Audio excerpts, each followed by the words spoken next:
Hi, everybody. It's Erin Scott here. How are you doing? So, I'm going to be starting weekly assessments looking at the astrology for the week ahead, and this is the first one.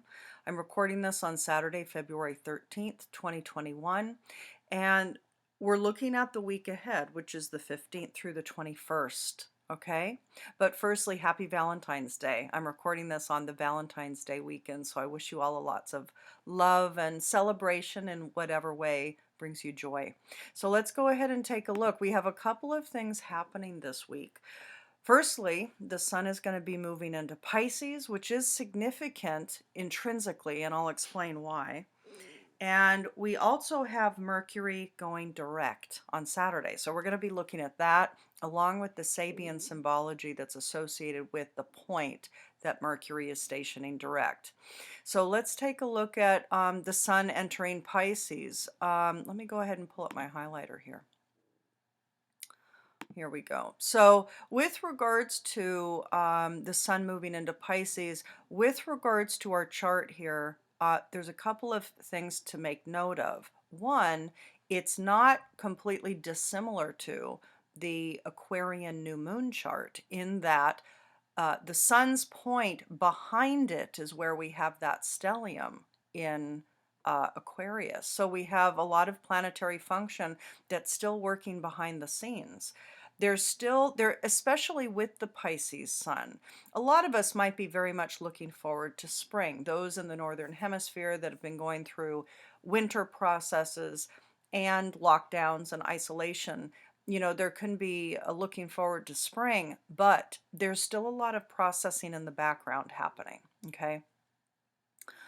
And there's also changes happening. We can see that Pluto is up here in the 11th house. So there's an activation inherently with deaths or transitions, transformations, changes with regards to groups and friends, with regards to how you are engaging with humanity, your community, groups and networks. So something is changing. You are going through intrinsic change. The collective is indeed going through intrinsic change. And there are changes impacting. You're feeling a level of a deeper process, a psychological process, aspects of the past reemerging with regards to aspects of belonging. Okay, so this is part of the natural cycle of this Aquarian new moon 30-day process that we're in the midst of. And indeed, when we're looking at the sun in Pisces, ruled by Neptune, a very key aspect to this particular signature, because this is what we're looking at here with this chart. We're looking at the signature of the energetics of the sun as it moves through Pisces. So again, for this month ahead, there are energetics at play, and there is a certain blueprint, a certain signature that is imbued naturally. But what we have here, of course, is this ongoing square of the ruling planet of Pisces, Neptune, squaring the nodal axis. And you're going to notice that we have the nodes at 16 degrees. So there's a level of karmic process for this month ahead as it relates to thinking, ideology, systems of um, imbibing mythologies that might live, information that you might absorb, absorbing storylines and, memory sets that might live within your psyche, within your consciousness. The impact of these, whether it's clean and clear or whether it's murky and confused and skewed. So the skewed orientation of your spiritual antenna, the skewed orientation, something that is aligned or not aligned. There's a level of discernment, in other words, necessary for you as a Piscean individual walking through this month ahead.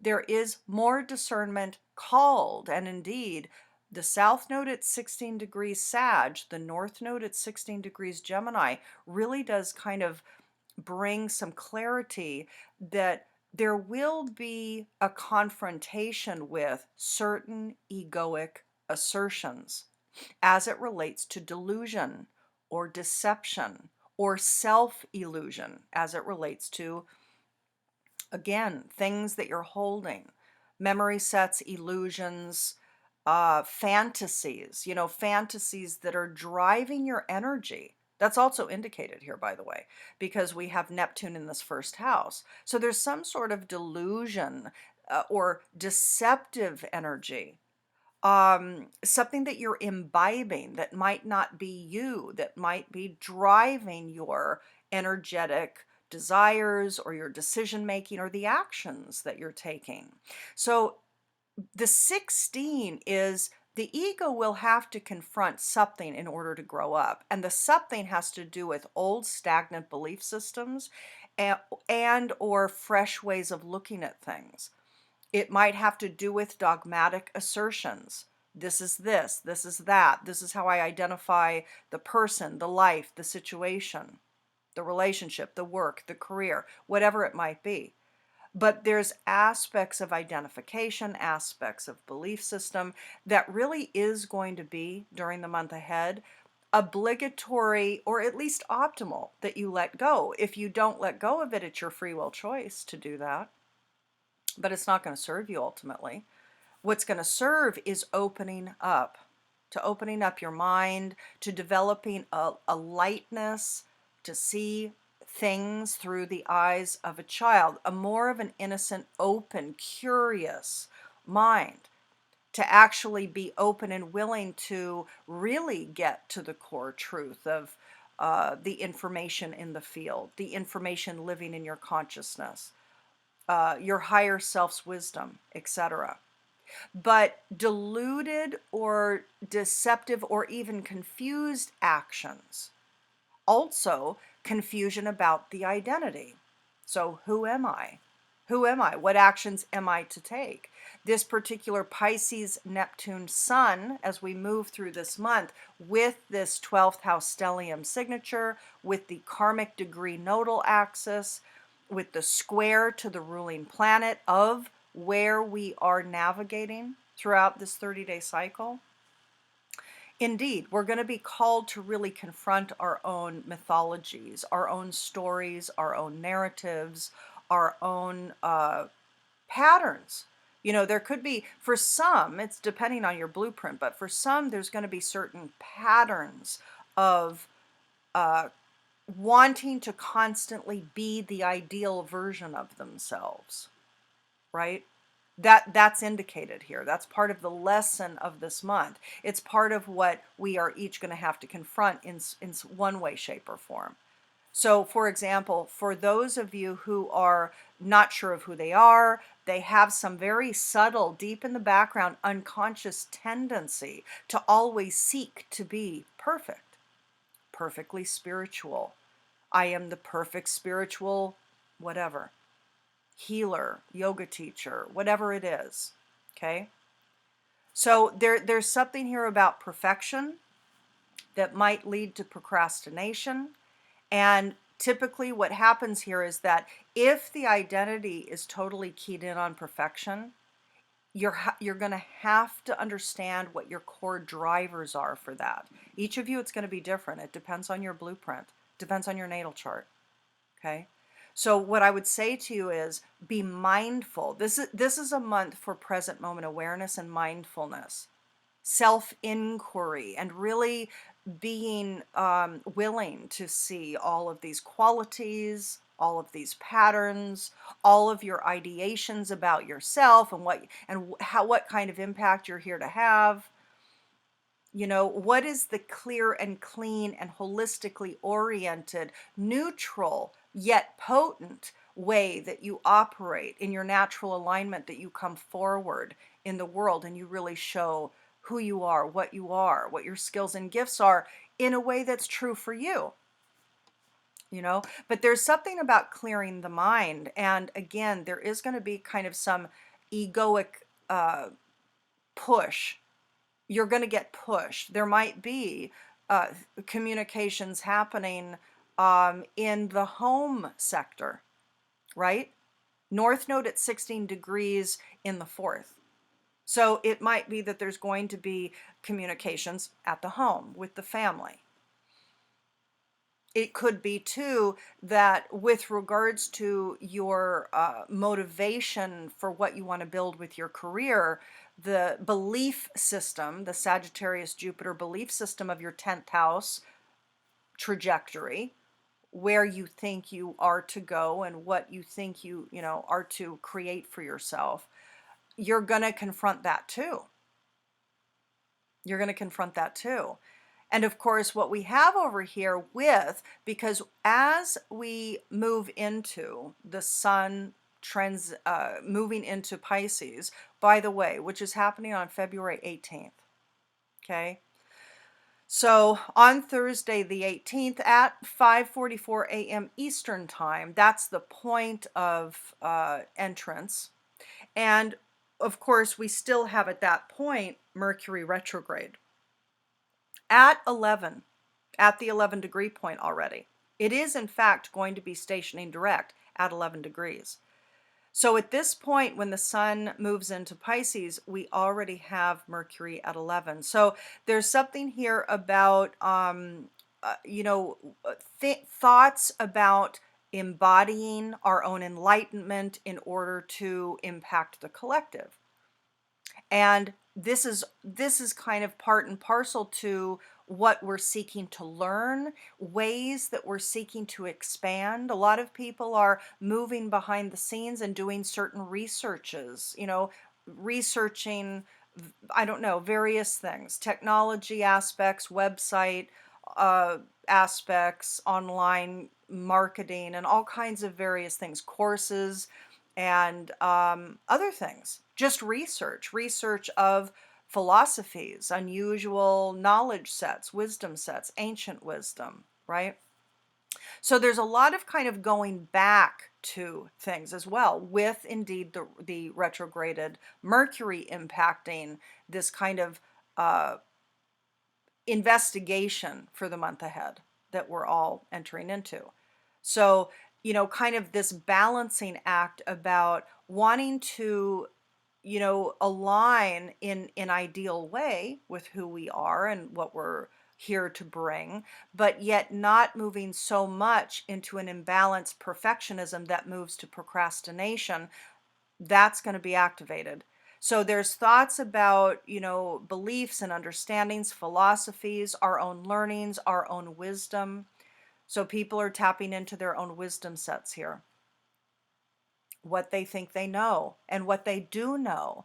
What has been your experienced, what has been the life situations that you have experienced where you've assimilated wisdom from those experiences. There's a lot of thought about that happening. Recollection about what you've already learned and what you already know. And this kind of internalized 12th house process will eventually burgeon new stuff. In fact, what I would say, everybody, is that when the sun moves into Aries, which I'll talk to you about in a month, there's definitely going to be new movement. Okay, so for this month ahead, there is more of an internalized process. You are going to have to confront your own ego about what you're communicating based on beliefs that you hold that you're going to have to question if it's correct or not. Is that really the truth? Is that deceptive? Is it a lie? Is it a partial truth? Is it based on some story that somebody else heard from somebody else and it's not even your own knowledge? This is what is the call here. So some people will experience, maybe being confronted by family members about wisdom that's being espoused through the work environment, or the belief about the work that's quite rigid and fixed. Yeah, this is what I'm supposed to do. When at the same time, inside of yourself, fourth house, you're really rethinking things. What's the truth of my desire set? A lot of you might be thinking that over this month ahead, wanting to lean into the truth of who you are and what you're here to bring. Okay, so a lot of mental thought, a lot of rumination, a lot of contemplation happening. Here in the third house, we have Mars, we have the moon. So this is the other aspect of the signature for this entrance of the sun into Pisces that I want to point out to you all, which is that the moon signature is at 15 degrees Taurus. So we have a Taurian Venusian moon.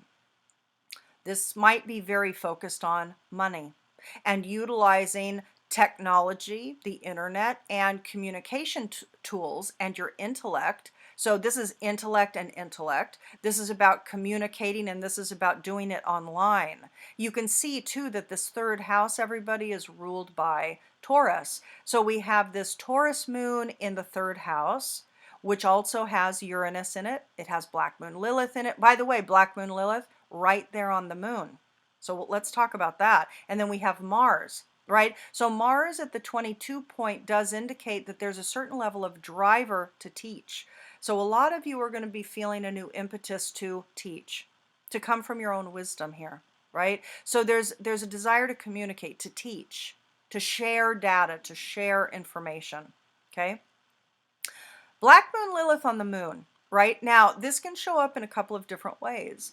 With Lilith, the archetype on that moon, there's a certain level of desire to just become empowered, speak your power, despite whether you're heard or not heard, despite whether you're valued or not valued, despite whether they pay attention or whether they don't. So a lot of you are going to be driven to actually speak your voice, the value system that is of meaning to you. Bring that forward. Bring forward your creative skills, your Venusian skills, your gardening, permaculture, cooking, food skills, your whatever the skills are that you hold that is related to your work, your income, being sustainable, having a sustained, safe, foundational firmament, an existence where you create your firmament, but your mind is very focused on money and income, safety and security, your foundation and your firmament. Your mind is very focused on communicating via the internet, online. Your mind is very focused on sharing or teaching your passions, being driven to bring forward something possibly new, something information that's of value to people, okay? That can be of value to people, that can help people with their foundations, right? But the moon with Lilith is beautiful, actually. I mean, it can create, for some people, it can create a dismissal or an ignoring of the truth of your passions. Thus, the North Node in the fourth house. Because if Lilith is, for some of you, creating an ignoring of the moon, an ignoring of your passion, your desire set, what matters to you, moving forward with what matters to you, moving forward with what has meaning for you. This is correlated with the growth edge being attend to what really matters to you versus just doing what the collective says is the right thing for your work and your career. In other words, imagine yourself outside of the box. There's a level of needing to imagine a different identity here. It's not about being deceptive and becoming somebody else. For some of you, that could be the case, but that's not necessarily the evolution here. The evolution calls for reimagining yourself. That's the call to action as you move from the old pattern of dogmatic belief system and constructs into the new open, I feel, I'm focused and I feel what is correct for my desires, and that's what I'm going to move forward with. With Lilith on that moon, it can create a dismissal or a denial or an ignoring or a distraction away from or not paying attention to your own desires. And for some of you, if you do that unconsciously, because you wouldn't necessarily consciously choose this, these are unconscious aspects and patterns that you're going to need to become awake and aware to. Extreme self-clarity, extreme self-honesty. That's the name of the game for this chapter that we're in as humans. Moving forward, exponentially the case too. The more dense and dogmatic and rigid and clueless humans are, individuals and collectives of humans, the more suffering and pain will be experienced.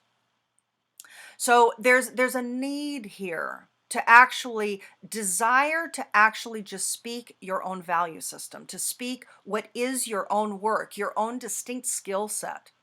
Taurus, third house, speak your value. But you're going to have to be willing to not always be heard.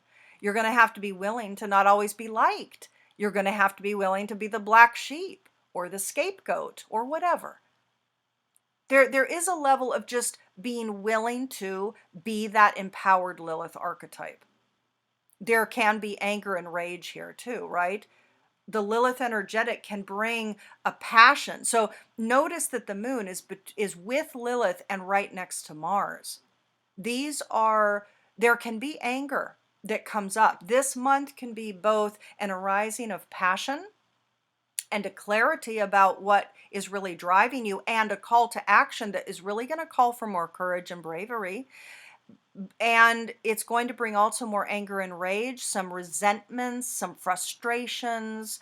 A lot of you might feel frustrations, right? Especially with that Uranus squaring Saturn, there's a desire to, you know, bring forward your genius in what you communicate and share, but yet there is this internalized limit factor. There's a certain level of boundary, whatever that has to do with. Now, part of the boundary is literally the social isolation that is currently activated, right? So for some here, there's almost an antsiness, right? Again, in the northern hemisphere, as we move into springtime, we're starting to move in that direction.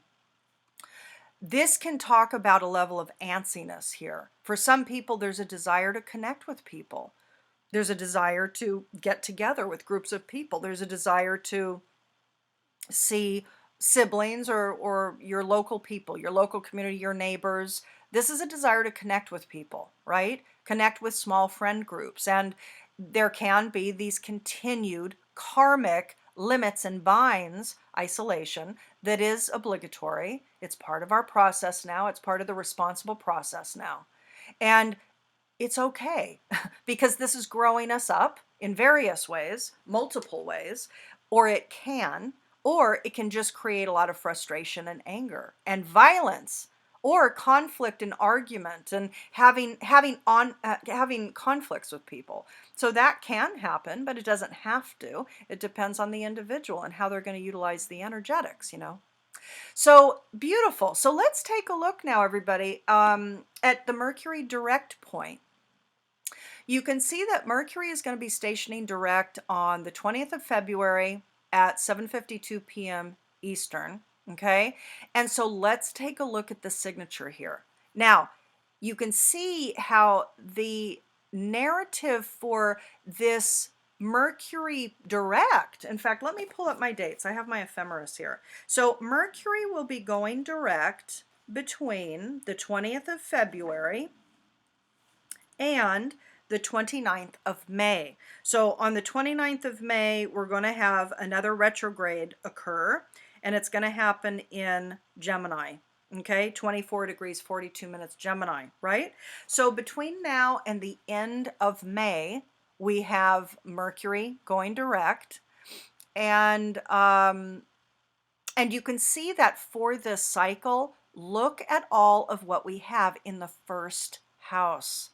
So even though the sun moving into Pisces that we just looked at has all of that 12th house energy activated, there's still this internalized recalibration processes occurring, multiple happening for each of you. There is going to be the antsiness to kind of connect and get things going, right? So there's this internalized push-pull a little bit, let's say, for this Pisces cycle. But it's met with some new activations occurring because we have this 11 degree 1 minute Aquarius point of Mercury stationing direct. Jupiter, Venus, Pallas Athena, and the Sun are all loaded in the first house of self. Your energetic motivations, your drivers, your construct of identity, Your appearance, your look, the way you are dressing yourself, the way you are attending to your physical body.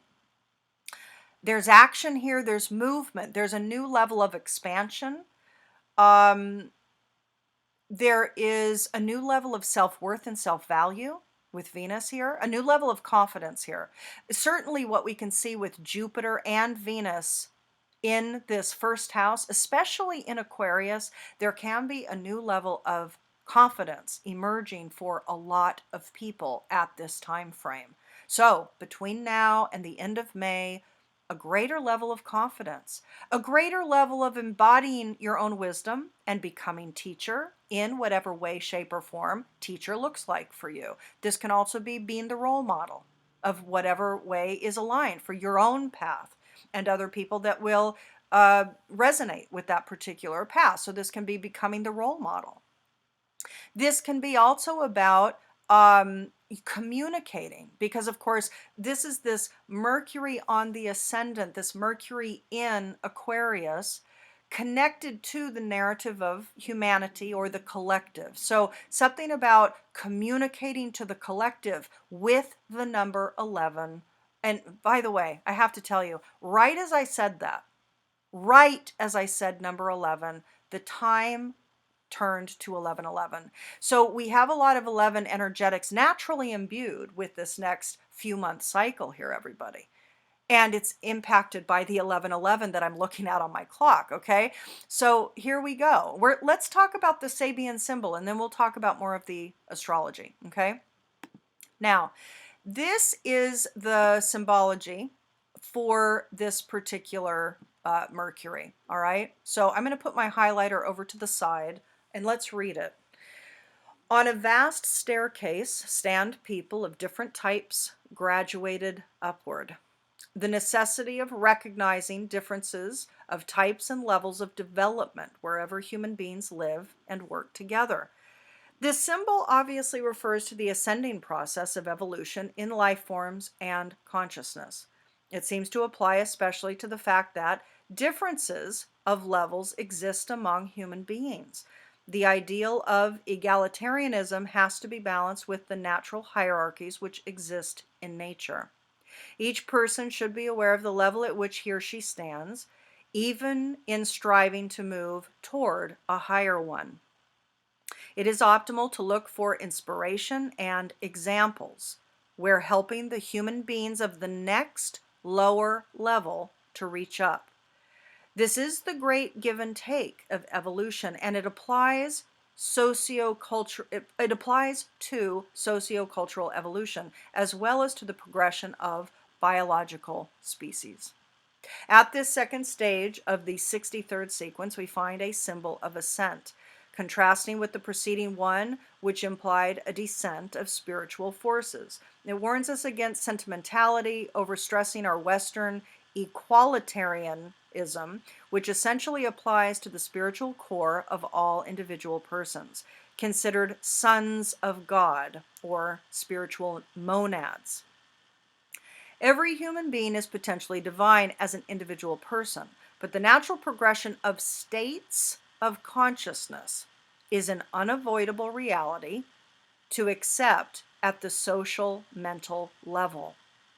This is such a pristinely aligned symbol. They always seem to be. I've been working with symbols since 2014, and they simply are always aligned.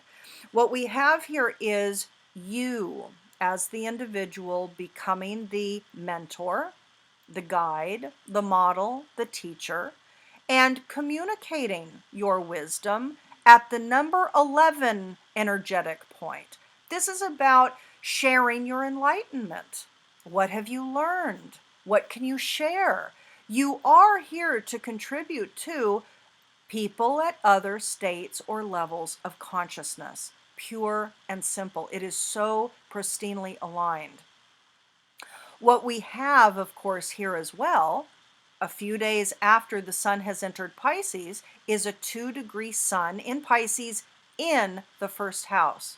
So we have the individual, you, the personality, the self, your constructive self, and how you are being in the world, emulating a number 2 Pisces individual. 2 indicating relationship, working with people. You as a peacemaker. You as a compassionate, loving, spiritually understanding, not dogmatic religion spirituality. I'm talking about inherent natural understanding of consciousness, the field, how it operates. The baseline is love. And for you as an individual, when you adopt that construct of identity as the peacemaker, the one to work with others, to engage compassion and to engage compassionately, to share your own wisdom in a loving way, in a creative way. There's also a level of creativity here, everybody. Creative teaching, creative sharing of information. Do you understand? So you do have, each one of you holds different wisdom sets, but also you're each at a different level of your own conscious evolutionary process. Honor where you're at. There's no need to fake where you're at. There's no need to succumb to non-ethical actions in order to fake an identity of teacher. You are each a teacher and you are also each a creator. But honor and respect and be truthful, humble, and honest with regards to where you're at. Because there are always others that have learned more, that have more experience, that have learned more via teachings, academic and other, right? So there's an aspect here of really honoring where you're at. That part of self-clarity is going to come from the truth of who you are, becoming the true compassionate agent for the collective, for your fellow humans here. It's quite remarkable. And you're going to notice here too, that if we go into that 12th house, we have Pluto, 25 degrees Capricorn, and we have Saturn at 7 degrees Aquarius. And you can see that Saturn is very close to Mercury. Saturn is very close to that ascendant point. It's still in the 12th, but it's influencing the perspective mechanism. This is bringing a level of responsibility. So for a lot of you, you're thinking very seriously about, what is it that I know? How is it that I can actually truly help and serve people? What can I do via my work to aid people, right? What is it that I have? What are the gifts that I have? There is a real possibility for this month ahead with all of the solar aspects of 12th house processes going on. And then on top of this Mercury direct signature happening simultaneously, there's both 12th and 1st activated. There's the deeper consciousness layer of who you are, and then there's the expressive action-oriented aspect of who you are. This is the deeper work becoming the action, everybody. Because I'm correlating both, right? Let's pull them both together. Let's pull them next to, side by side. So let's pull this up here, and let's pull this down here. So just take a look at both, right? So we have this kind of 30-day cycle here, and then we have like a 3-month cycle here. We have 12th house activations that are thick, multiple functions of self, really going through deeper calibrations at the consciousness layer. Then we simultaneously have new actions, new decisions, a new sense of identity, a new construct of self, a new kind of embodiment of being the compassionate agent here. To be caring, to see things through the eyes of love intrinsically, So 12th self and 1st self, the more spiritually aligned, hopefully, it's going to be different for everybody. Some people are going to really be operating at a very unconscious level. I will tell you that. Some people throughout this, certainly the next 30-day cycle, will be operating very unconsciously. Other people will be honoring the deeper processes. They'll be awake to it. They can feel it, see it, recognize it, go in, dive into it, have conversations with it. They can activate and catalyze their evolutionary process during this time. Other people, not so much. Other people are going to be very clueless. And they're going to operate in very fated, automatic, default methods. Do you understand? So some people are going to be doing things deceptively behind the scenes and not aligned with their highest resonance, and certainly not aligned with their highest evolutionary potentials. Okay? But for those of you listening, there's real potential for you to get really clear, and really in a place of choice, empowered choice about who you are, what you know, how you're here to serve. And then as we, kind of simultaneously, when this is happening, we also have a new construct of identity developing over the next few months. We have a new action set developing over the next few months. We have an 11 communication process happening, sharing our enlightenment, sharing, what we know, becoming the portal of information for people in ways that are creative and loving, in ways that are compassionate and caring, and have more of a consciousness thread to them or a spiritual orientation to the teachings, to the work, right? This also is indicating, everybody, entrepreneurial work. So there's these indications of entrepreneurial work that's also a push for a lot of you. Now, why is this so pristinely perfect? Because of two things. One, because during this next 30-day cycle, a lot of you are going to be willing to let go old, stagnant, archaic belief systems and constructs, keeping you tied to careers that are simply not your bliss. They're not your alignment. They're not aligned with your joy now, right? And so as you're called this month for the next 30 days to release old constructs of career, and hopefully, and for some of you, you will release career, or it will be released for you. I have to tell you, what we're going to see probably more of, as we've already seen over the last year, a lot of people have been unemployed, right? So the thing is, please understand, for those of you listening to my voice and you've lost your job because of COVID and businesses going under, this is not to say that, oh, how delightful. People are losing money and income and paycheck and businesses. We don't want businesses to go under, but the thing is, it's happening. It's part of a process here.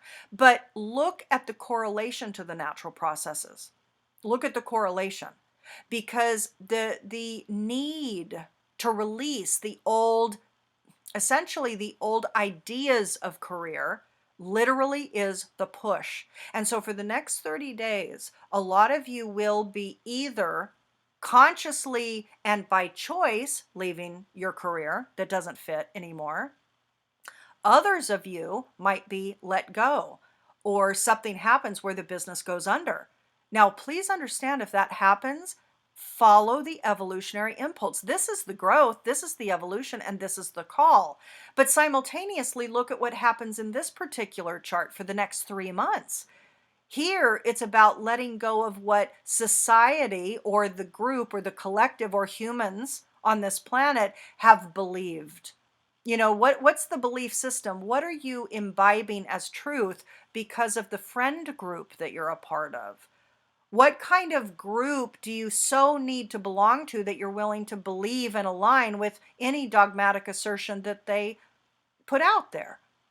It must be released. There's something that's not resonant anymore. It's not your growth and evolution. Look at this. This is the other thing that we want to look at here.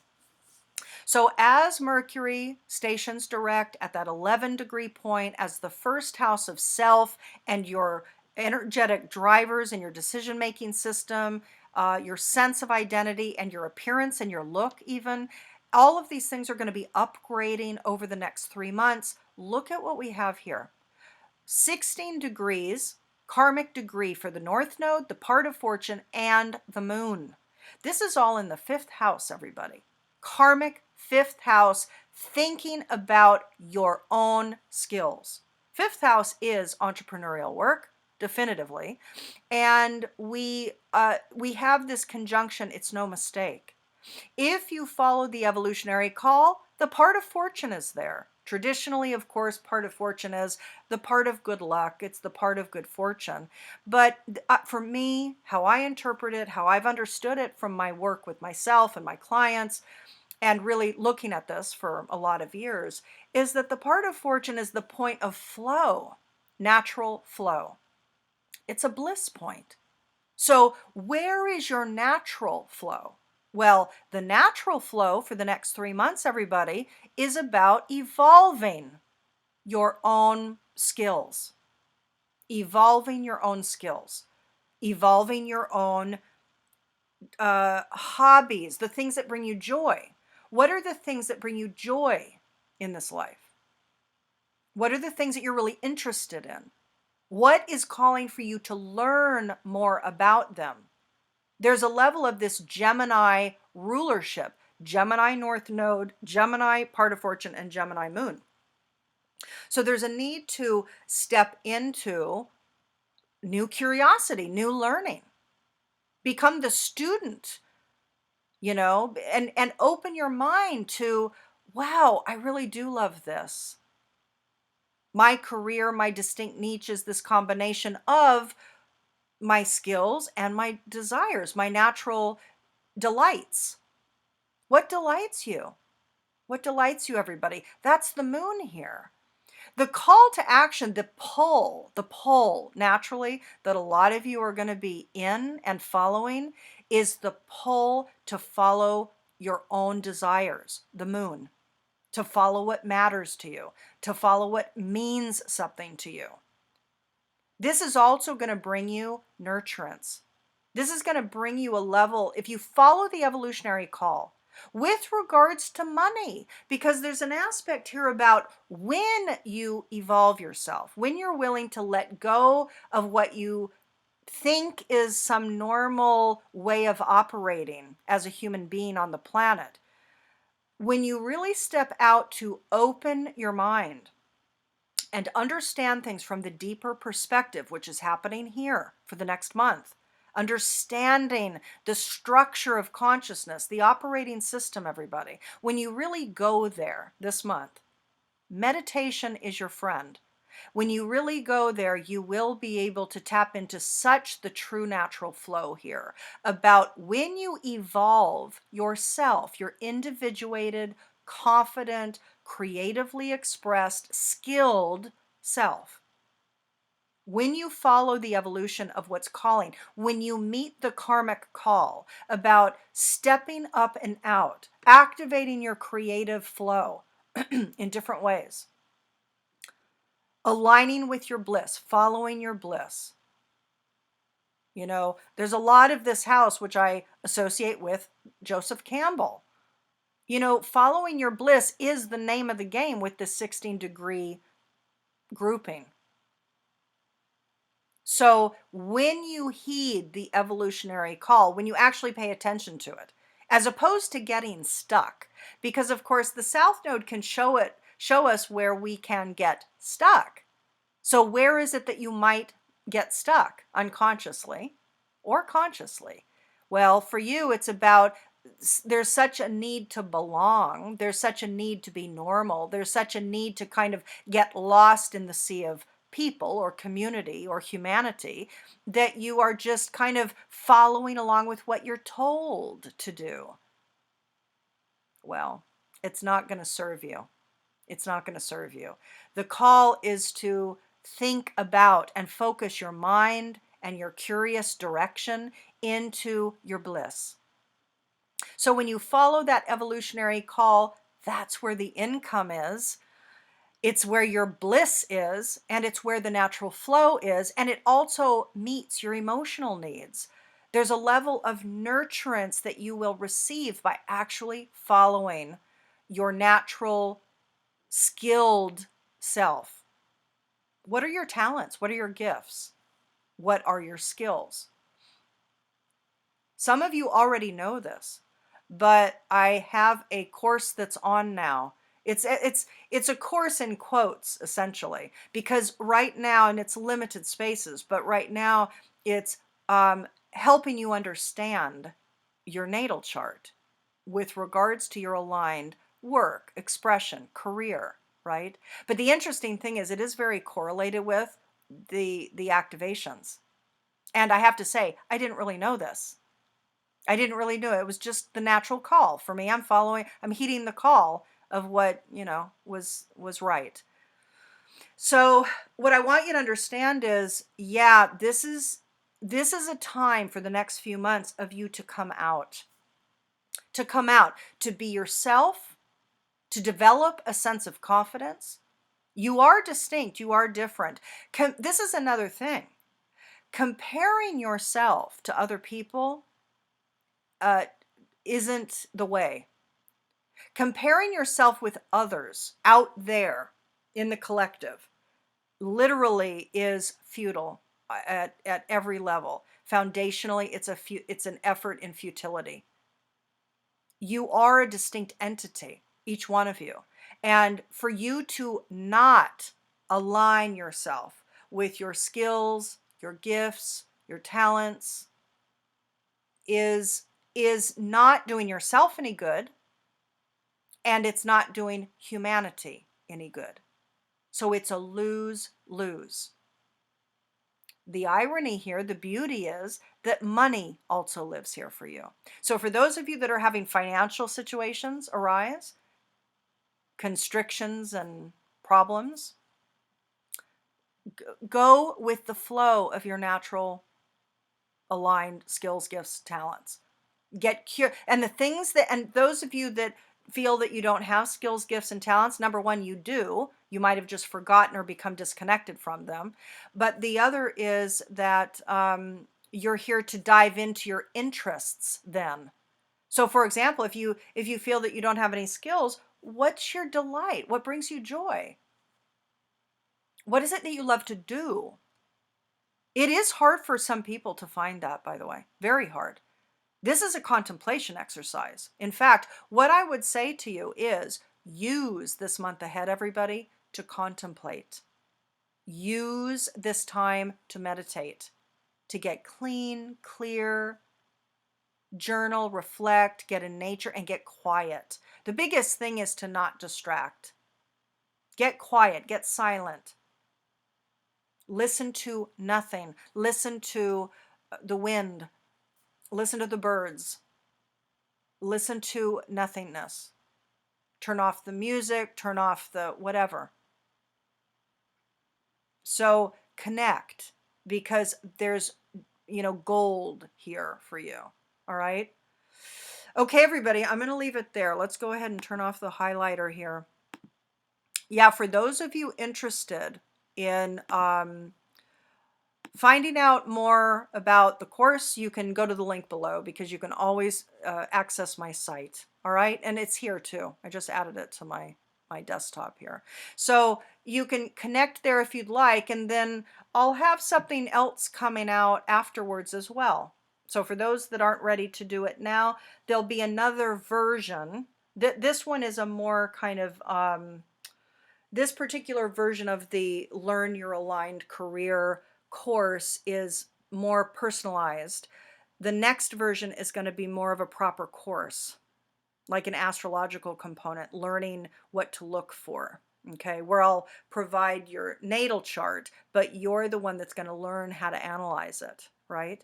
This particular course that I'm doing is me providing you with a mini analysis, and then we're going to meet on Zoom and we're going to talk about it. Okay. And we're going to do it in a group. So it has to be, this particular course is really optimal for those of you who want to share, you're not afraid to share who you are with other people. Exact birth time really is optimal. It's absolutely optimal. If you do not have your exact birth time, there is still data that we can glean. So there's information that can come. But it's going to take more of a back and forth communication, I think, to really hone down some of the specifics. But inherent skill sets are present in your solar chart without a birth time. Okay? All right, everybody. Listen, I send you much love. Again, I wish you a happy Valentine's Day weekend. And I do have something else coming forward as well. So I'm also going to bring back the art channelings, but it's going to be an intuitive choice selection. So every week you're going to have these astrological analyses, and you're also going to have the art channeling processes that are also going to be in a separate video. So you're going to find that in your, if you want to click the bell icon. I hate saying that stuff. This marketing stuff, I really despise it. But anyway, but if you click the bell, you're going to get the announcement on YouTube when I post the art channeling. So every weekend, essentially, Friday or Saturday or Sunday, or a combination of those days. So every weekend, you're going to be getting 2 weekly videos, the astrology and the art channeling. Okay? So for those interested, you can go ahead and subscribe and ring the bell. And in the meantime, everybody, sending you much love. I'll talk to you soon. Bye-bye.